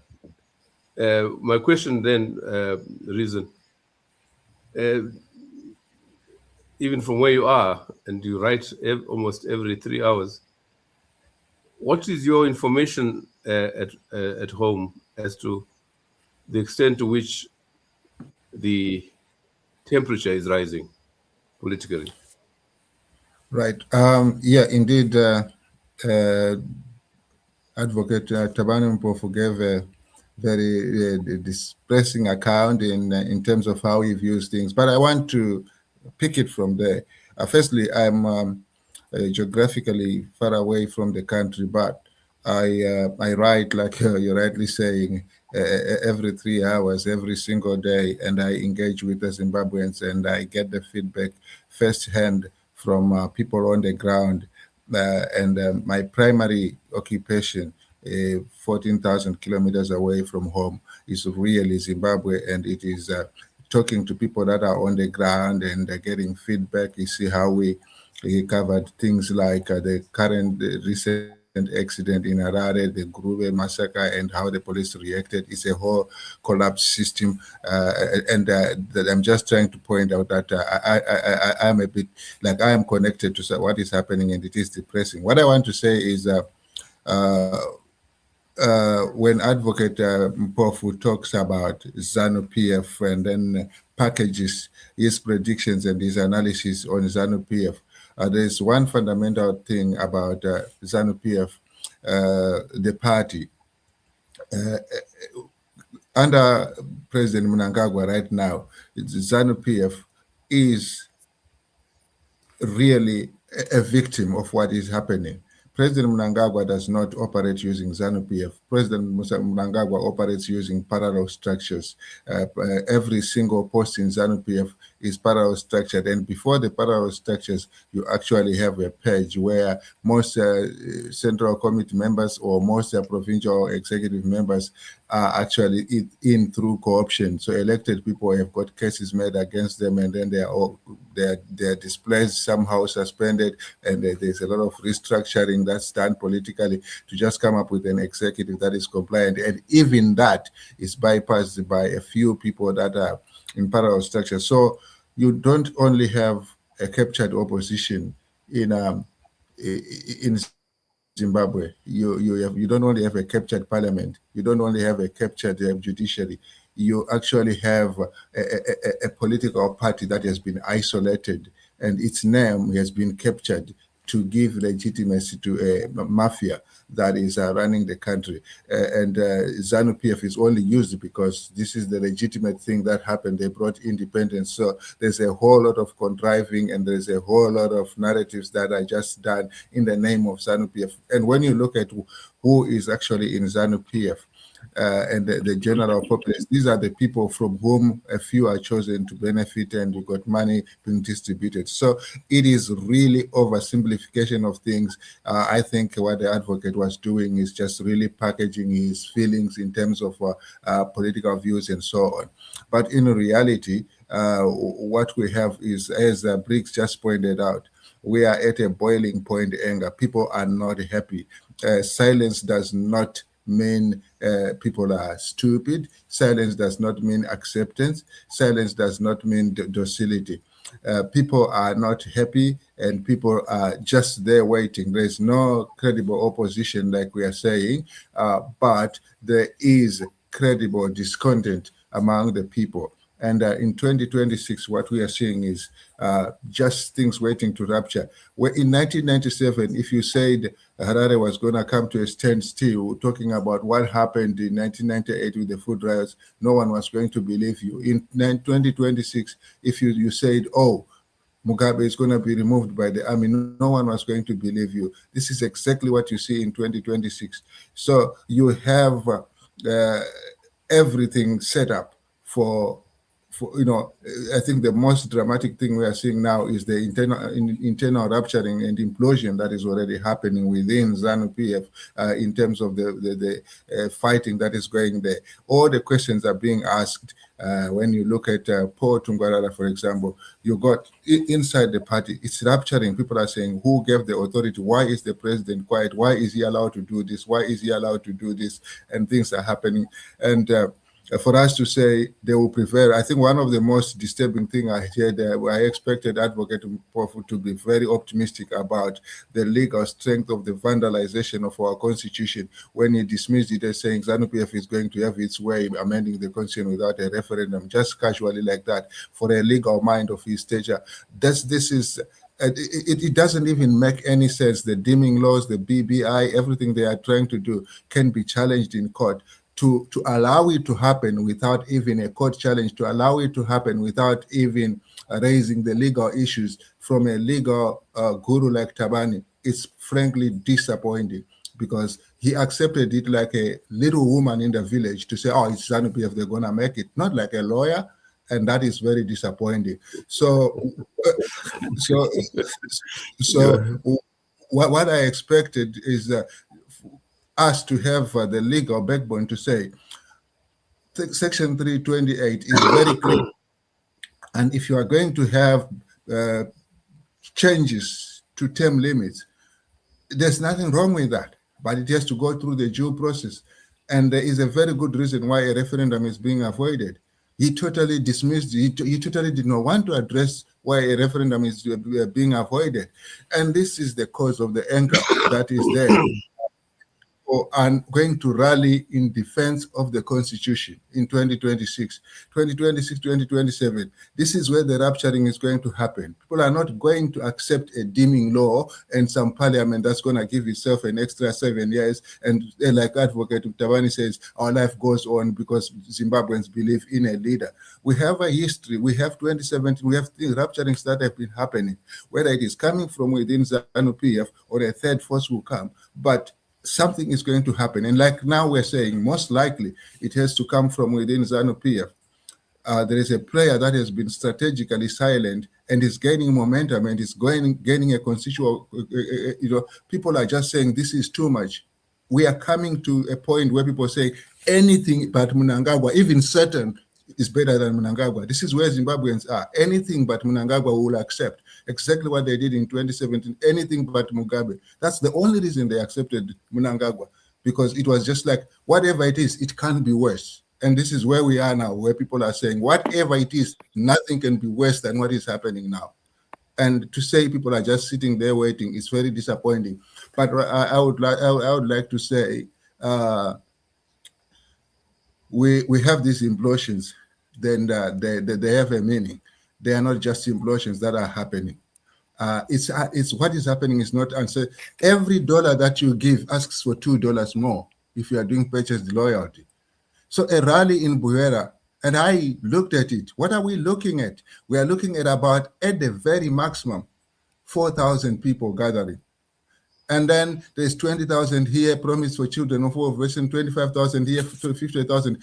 Nothing more than 250,000 is distributed at that rally, but it's magnified nationwide to give a message that you have done massive mobilization. This is 4,000 people gathering at a school in a rural area, and it's magnified. It's just noise. It's not the numbers. What is the rest of the 16 million people thinking about this event where 4,000 people are gathering at a school, and some 25,000 is promised to youth, and something is promised to children of war veterans and so on? There is a judgment from the majority of the people. You move across the province doing that. It's dramatic, it's noise, but it's noise that does not translate into numbers. It's noise that is translating into mass anger. It's noise that is translating into serious destabilization of moral support, because people do not like what they are seeing. So what we are saying is there is momentum. From where I stand, with the people that I talk to, things are going to happen. And Advocate Tawanumpof dismissed as little lonely voices in the digital era. The social media is going to be a big issue in what is going to happen in Zimbabwe. I get contacts, and I'm not going to go into details. I get contacts from really, really influential people, including the people we are discussing here. Some of the things that I get asked to write about, I don't write them. People take social media seriously. I can tell you, when you go to your dashboard and look at the number of people that pass through and do not say anything, there's a whole lot of impact on the social media, running into millions and millions of people per day. And this is because social media, they read, they see, and people get to understand. So to say, oh, they just lonely few, and that's not going to change anything. In fact, I think there is more impact in social media influence than there is in the traditional newspapers. I don't think the Herald has got relevance anymore. To be honest, I used to be a columnist there. I have a lot more impact running my own personal page than I had as a columnist at the Herald, and that is 10 years ago. Right now, a lot of people don't even know the paper exists. So what we are saying is we have this shift where people are disseminating information in real time, and they are actually pushing accountability. And I can see this momentum rising. So I'm not hopelessly looking at things and saying things will continue the way they are. In fact, when you look at what is happening with the oligarchies and the Ziganandas, the system itself is self-implosive. It's just not sustainable. It's going to destroy itself, even if people sit and watch. It's just you cannot, if they had enough money to buy everybody, then the country would be prosperous. They only have money to shape opinion. They don't have money to buy everybody. They would start with Parenya to a hospital if they had enough money to please everybody. If they wanted to buy loyalty with genuine development, they would start with paracetamol. They are just going to rallies to try and patch up and create an impression, and it's not sustainable. Yeah, reason there's a view that while I made reference to the optics of the uniforms that day, Chiwenga and Sinyat were wearing uniforms, and the optics thereby indicating that the extent to which many would say Mnangagwa is really on fragile ground. And a reminder that those who put him into power in 2017 could also take him out of power is reality.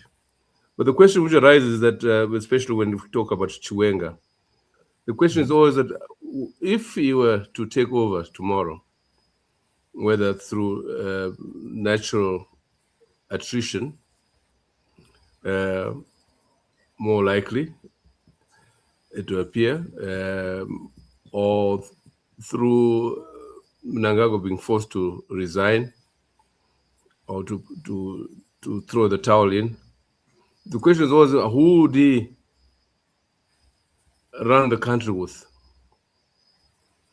If you remember, with the coup, half of ZANU-PF was dispensed with. So now already many of the people that you're talking about in ZANU-PF are no longer ZANU-PF. I agree with you entirely that Mugabe killed ZANU-PF, and Emerson has successfully buried the party we knew. So we're talking really of a situation in which one cannot expect Chiwenga, whoever takes over, to run the country with ZANU-PF. That's clear. What would be the possible scenario if Chiwenga were to take over? Look, ZANU-PF has got pillars, and ZANU-PF has got an ideology. ZANU-PF has got that ideological background together with ZAPU, ZANLA, and ZIPRA. So these are foundational pillars that are existing in isolation to the practice that we have today. And what we thought would happen when Mnangagwa came in, everybody was talking of a reformed ZANU-PF, renewal and reform were the two words being thrown around. And this is the same thing that would happen if Chiwenga somehow found himself in charge. It is the question of looking at what he preaches within his speeches now, what the blood that was shed for, the rivers of blood, what people sacrificed for, how these youths left school and jobs and everything. What he's talking about is the foundational pillars of the vision, the aspirations of the liberation struggle legacy. So he knows these things. And the question is, we are in another generation. And the people that fought that war are in their 70s and in their 80s and so on. He has to work with the word renewal. He has to work with the word reform. And I've talked to some of the people in his camp. This is the question of how are we going to get the party reformed or renewed into an entity that is sustainable for the betterment of the people. That is what he has to do. So what Mnangagwa did is he knew that he was going to need Jacob Mudenda. He knew he was going to need Patrick Chinamasa. He knew he was going to need Obed Mpofu.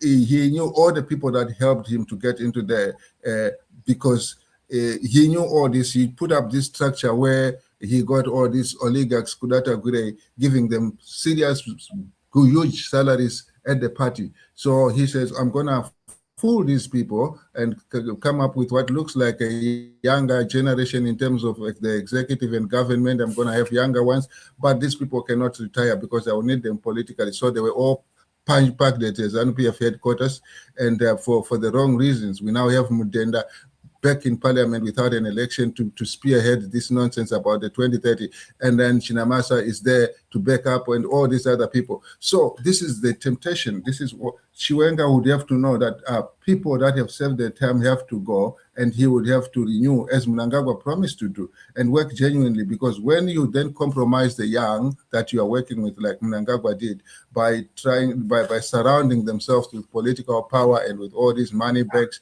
and then create a system that is all performance, that is all theater development, theater this, when the reality is just looting and looting, then you cannot go anywhere. So, like any other leader, it's not about who is there that he is going to work with. It is about what principle is he going to adhere to, and people who come to help him. So ZANU-PF needs restructuring, needs a renewal, needs a reformation. And this is where Chiwenga or anybody else would start from, to say, okay, elections have got to be free and fair in this country. Accountability institutions have got to have their independence in this country. Are we going to have a proper change? I was talking about ZAC a lot. Is that independence going to be granted up? Going people to stand aside and allow ZAC to do its work? The Auditor General, for example, when he right now the Auditor General is allowed for in some cases to tell us exactly what happened, egregious criminal activities, and now nobody does anything about it. It just comes out. This is what happened, and the Auditor General found this. They cannot account for 2 billion out of 10 billion. They cannot account for this, and nothing happens. So the question is, will Chiwenga allow these institutions to do the beautiful laws that she has talked about, that we have some of the most powerfully written laws in the land, but they're just not implemented? This is the real challenge. So I have no problem with the people but it is up to him who is going to work with. Yeah, Briggs, maybe you can come in on this. The view is that really that ZANU-PF cannot be a vehicle for the kind of change that we're talking about. That is now politically bankrupt, ideologically bankrupt, and that whoever takes over, even if it's within ZANU-PF, whether it's Chiwenga, that he will have to depend on others more than ZANU-PF itself. And others have suggested the idea of the transitional authority. What is your view, Briggs? Yeah. So if you look at the situation, even at a continental level, there is popularity of or rising popularity, we can say, of military leaders. And where that is coming from, in my view, is that you have a situation when citizens protest, organized protest, they go up against the establishment, ruling regimes. The response is brutal, almost invariably, everywhere you look at. And we are talking of dozens of young people killed. I mean, look at Kenya with the Gen Z, even look at Senegal, the protests that then led to their elections. Dozens of young people died. Look at Nigeria, Tanzania, Uganda, everywhere. It's a continental phenomenon. So you have a dynamic where young people will celebrate anything that can bring about change, in the sense of a formidable force or power that can face up to an establishment and bring about change. And what we have seen is that in most cases, it's when certain sections of the military establishment or the security establishment split out and they take matters into their own hands. So there's something that we need to explore there, which speaks to the frustration that comes from citizens holding the high moral power, raising banners, marching on the street with conviction and everything, but meeting lethal force from the state, resulting in a lot of young people dying, a lot of citizens dying. And in the end, if you really want to understand why in Zimbabwe, a lot of citizens would think twice, 3 times before going out, it's that dynamic of you showing up, raising your banner and wearing your T-shirt with your revolutionary message and being met by an AK-47 firing at 45 degrees and a 45 degrees angle, and the deaths that ensue from that. So I think the military is being celebrated in many places, especially in West Africa, for being able to shift that dynamic, bringing about the kind of force that can then neutralize that dynamic.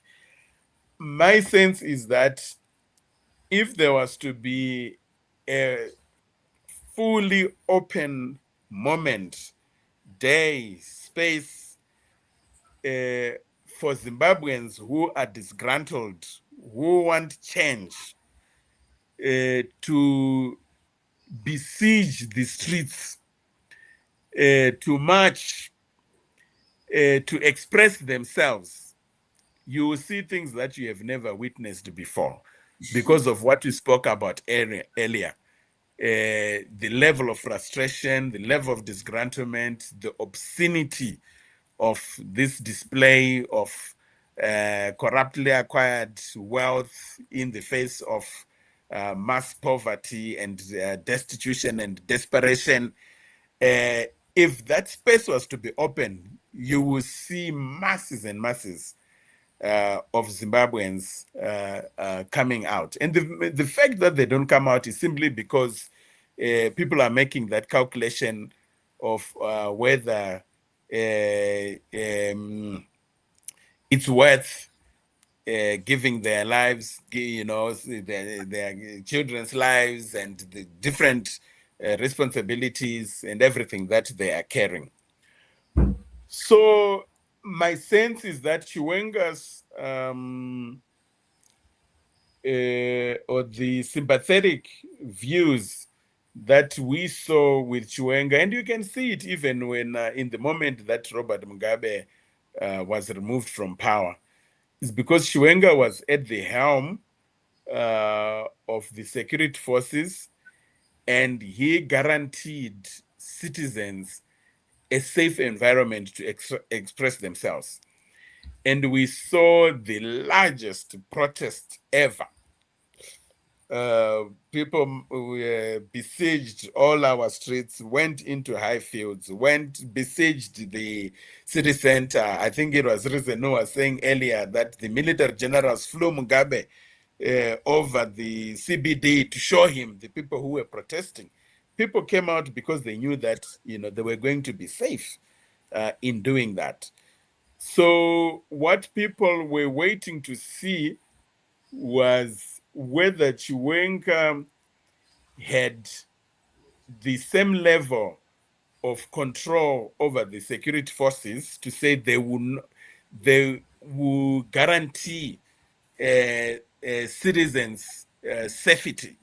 If citizens were guaranteed their safety and then asked to either come out in show of support of the status quo on one day and then in show of support of change and transformation on another day, I think we'll better understand, we'll have a better picture of what's playing out. And when it comes to the new dispensation, I think, as I said in my earlier remarks, everything that we are seeing speaks to the collapse of the status quo, but it also speaks to the incompetence, the lack of capability, lack of capacity of the status quo to bring about transformation in this country. I think they've completely given up. I watched an interview at some point of Machacha, who at one point was heading the Chitepo School of Ideology, talking about how Chigananda was a word that came up during the liberation struggle, and they said we don't want Chigananda, and they interpreted that as we don't want, it was like capitalists, exploiters. But he then says post-independence, we then said, no, let's make money. We want our own people, our black people to make money. So we are now pro-Chiganandas. So there is what I spoke to earlier in terms of utter, total intellectual destitution, poverty, scarcity. That whole Chitepo ideological school, I don't know what purpose it is serving, because there's no vision, there's no ideology, there's no ruling idea, there's no core that the ruling class is mobilizing itself around. That's why you start to see whoever is smart in terms of these tenderpreneurships and stuff becomes the dominant player of the day. So the solution definitely has to come from outside, and for it to succeed, I agree that some of those who are inside who really want to associate with a transformative agenda have to associate themselves with these new social forces that can only emerge and consolidate from outside the current ruling regime. Let me pause there, Prof. No, thanks a lot. We run out of time. Chieza, your last word? Chieza? Thanks, Prof. Yes, I think I agree predominantly with what my previous speaker said. I think in conclusion, what we can say is that, the 2030 agenda and attempts to ensure that, it becomes reality could very well be the straw that breaks the camel's back. For me, there are two important platforms that are going to become critical in terms of where we're going. The first will be the courts, because we should expect challenges, in terms of if this actually then sells through. We should expect robust defense, of our constitution as it stands. Should they continue to be these underhand, attempts at subverting the constitution. The next important platform then becomes the streets. But then it's also important to understand who is going to have the courage to go into those streets, because I think, as you heard from our previous speakers, we've always been mostly apathetic as Zimbabwean citizens in terms of being afraid to lose our lives. But we have been seeing, and it's important to also look at regional and global developments in this regard. We've been seeing a lot of Gen Z protests really growing into these huge movements that end up leading into, a change in dispensations. We've seen this in Madagascar. We've seen things happen in Nepal. We're seeing this happening in a number of places. So I feel that what is going on in ZANU-PF right now is a significant catalyst. It will not necessarily be the cure, but it is a significant catalyst. And what we should be trying to ascertain really, for me, is no longer an issue of if, it's about when. The politics of money, politics of corruption, they do remain central. But at the same time, even if this implosion is going to result in a new dispensation, the structural incentives that drive or that lead to corruption remaining as, a pervasive problem, they will remain. So there has to be that will. What we need is a growth in national consciousness. What we need is a mindset shift, so such that whenever or should the shift then come, we should then see that drive to address these structural incentives, these patronage networks, these informal networks of power, and all of these things and going on. So yeah, definitely. Right now in 2026, I would say it will the politics of money and corruption will remain central, but we are on the brink. We are on the very brink, in fact, on the fringes of a paradigm shift within our current political, legal, and constitutional landscape. Thanks. Thanks, Chieza. Thank you very much. Thank you to our friend who left early, Tabani. I wish you probably listen to this on YouTube later to receive the admonition he got from Reason, and I think with good reason that you should listen to that. I mean, he is a lawyer. Other lawyers formed this CDF, Constitutional Defense Forum, and you should join them. They're doing their part in that regard. But otherwise, thanks, Chieza. Thanks, Reason. As usual, we'll keep reading your pieces, which we do religiously. Yes, and to share it too. And Briggs, thank you for that very incisive and reminder of our teacher, Franz Fanon. Yes, I do feel, as you do, the two of you in particular, that there is something happening. But we have to be part of that agency ourselves through such discussions as we're having. where we cannot be bystanders. We have to assist. And this is why we're having this kind of discussion. That's why the policy dialogue becomes a very important agency through which to conscientize people, but also to bring to the fore, to the platform, thought leaders in Zimbabwe, at home and abroad. So thank you. Until we meet again, goodbye to all of you.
Ona